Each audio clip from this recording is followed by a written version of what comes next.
Olá pessoal, hoje é dia 17 de maio, domingo, mais um vídeo do canal Tecnologia Brasileira. Eu sou o Rodrigo Klim e hoje eu vou trazer para vocês uma discussão sobre as máquinas colheitadeiras. A partir de agora eu vou começar a ser mais específico nos temas de tecnologia, trazendo alguns pontos, analisando pontualmente o que acontece com a nossa tecnologia e trazendo casos práticos, né, do que acontece com a gente no cenário tecnológico. Todo mundo sabe que o agro é o carro-chefe do PIB brasileiro, representando cerca de 24% do PIB brasileiro. No entanto, a gente não produz tecnologia nessa área. A gente até produz, mas não produz tecnologia de alto valor agregado. A gente depende de empresas estrangeiras. E eu quero trazer aqui agora um caso concreto do que eu venho falando aqui nesse canal e eu quero reproduzir isso aqui para vocês. Tá? Então, esse é um vídeo que vai tratar da nosso problema, uma das raízes da nossa desindustrialização crônica. Né? Para quem não sabe, o Brasil está num processo de desindustrialização consistente, que já vem ocorrendo de meados dos anos 80. A gente está realmente caindo, né? A rampa, o abismo está se aprofundando para nós. A nossa complexidade, né? A complexidade da nossa matriz de exportação também vem caindo ano a ano, sem sinal de recuperação. E esse gráfico aqui é só um exemplo disso, né? A gente tem aqui um gasto com compras de maquinário agrícola chegando a 32 bi, né, em 2023, quando a gente poderia estar produzindo essas máquinas em casa. Ah, mas a gente produz muita coisa aqui também. Sim, a gente produz, mas o que é mais importante produzir a gente não consegue fazer, que é a parte de controle, automação, inteligência artificial. Isso, infelizmente, a gente não consegue fazer. Existe um gargalo, um abismo tecnológico, e esse abismo vai aprofundar a nossa desindustrialização. Porque a industrialização ela depende cada vez mais de automação. Se você não tem como colocar um chip na sua linha de produção, você depende de um chip que vem da Ásia, então a gente tem uma dependência tecnológica consolidada e a gente não vai ter mais como fugir disso. E isso pode ser evitado. Não depende apenas do governo. Óbvio que você, a gente não vai conseguir estabelecer, nós, pessoas comuns, né, a gente não vai conseguir estabelecer uma indústria de semicondutores no Brasil. Isso depende do governo, mas depende que haja um discurso da sociedade para que isso seja feito o quanto antes. E esse discurso deve partir dos técnicos, dos engenheiros, dos técnicos, dos empresários que trabalham nessa área. Para quê? Para forçar o movimento dos governos, seja do lado A, ou do lado B, ou do centro, para tomar iniciativas concretas nesse sentido e parar só de ficar no discurso. Vamos botar tantos bilhões, e as coisas não acontecem, a gente não vê a coisa acontecer na prática. Né? Não é um discurso político, é só um discurso tecnológico, né? A preocupação é com a tecnologia do Brasil.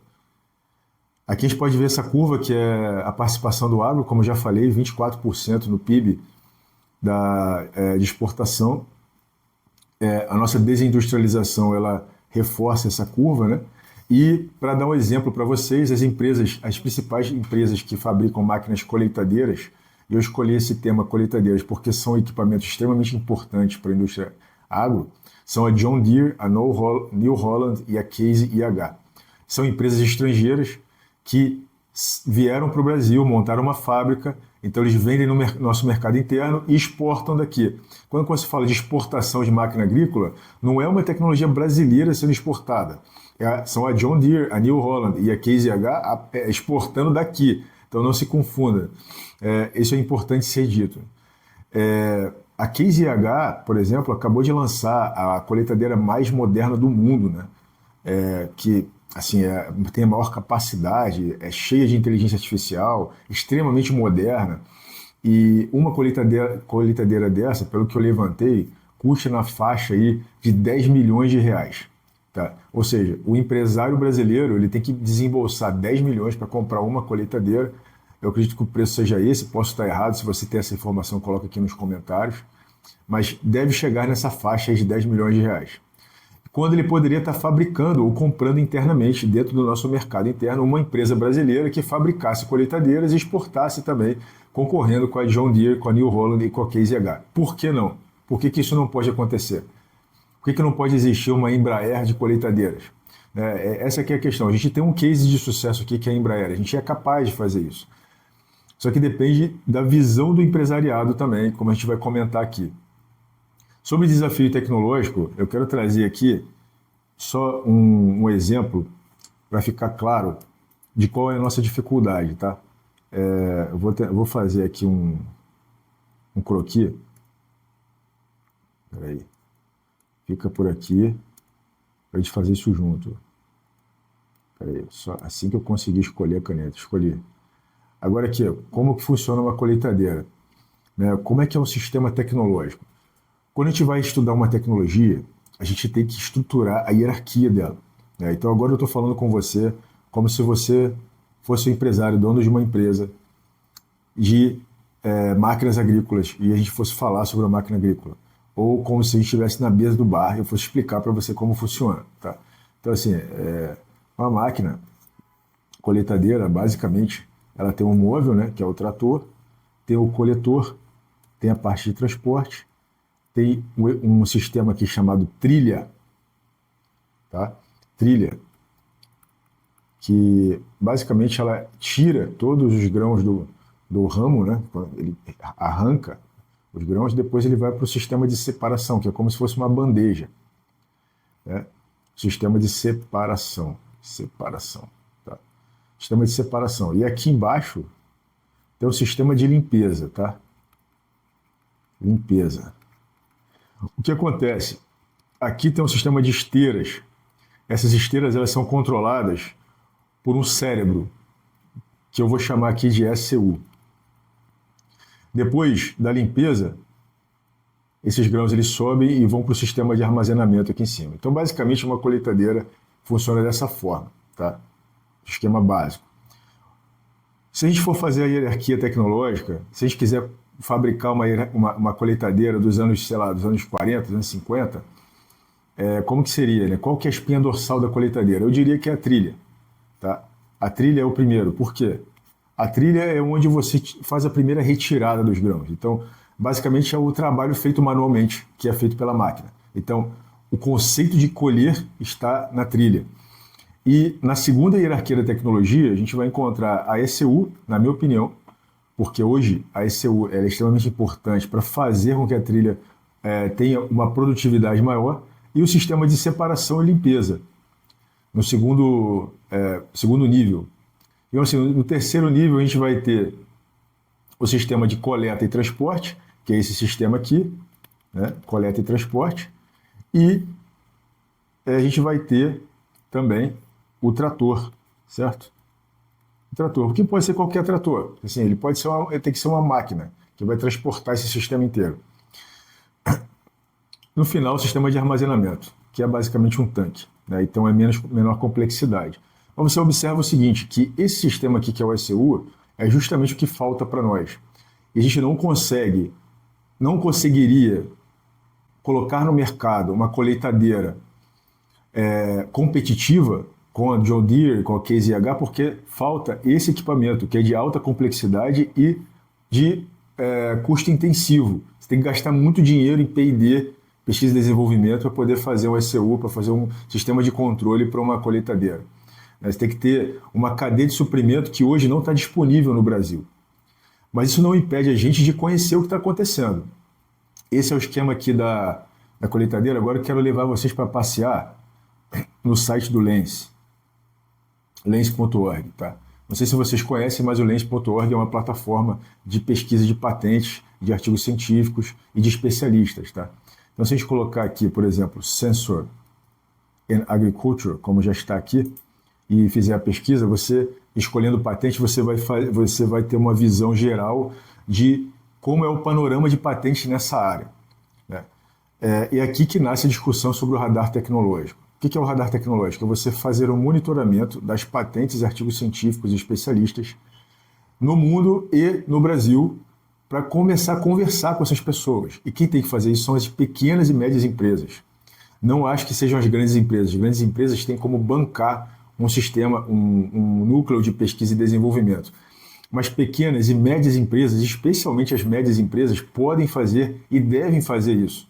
Ter radar tecnológico, contratar um serviço de radar tecnológico.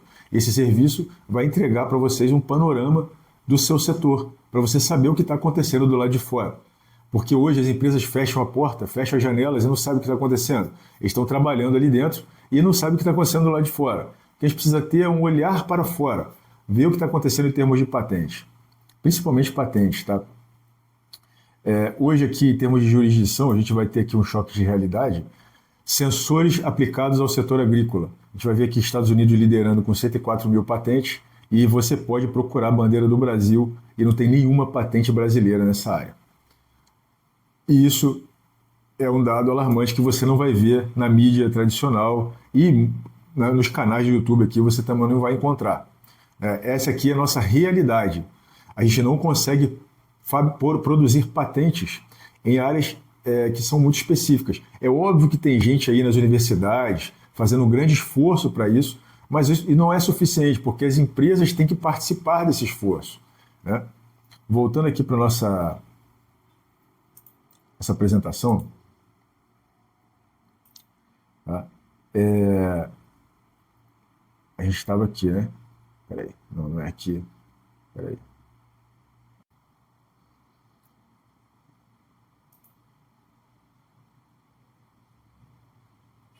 E é por essa razão que eu venho trazendo aí a ideia dos radares tecnológicos. O que é o radar tecnológico? É uma forma da pequena ou média empresa monitorar o que está acontecendo do lado de fora.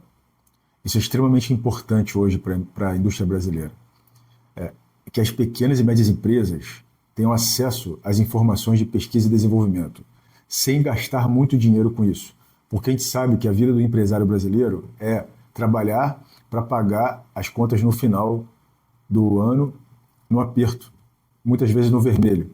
Acabou de sair aí o resultado da CNI, da Confederação Nacional das Indústrias, do nível de otimismo de todos os setores industriais. De todos os setores, apenas um está otimista, todos os outros estão pessimistas. Isso aqui é um resultado que acabou de sair, hoje, dia 17 de maio, esse relatório saiu agora em maio de 2026. Como é que se resolve isso? Resolve olhando para a pesquisa e desenvolvimento sem gastar muito. E a solução do radar tecnológico é ideal.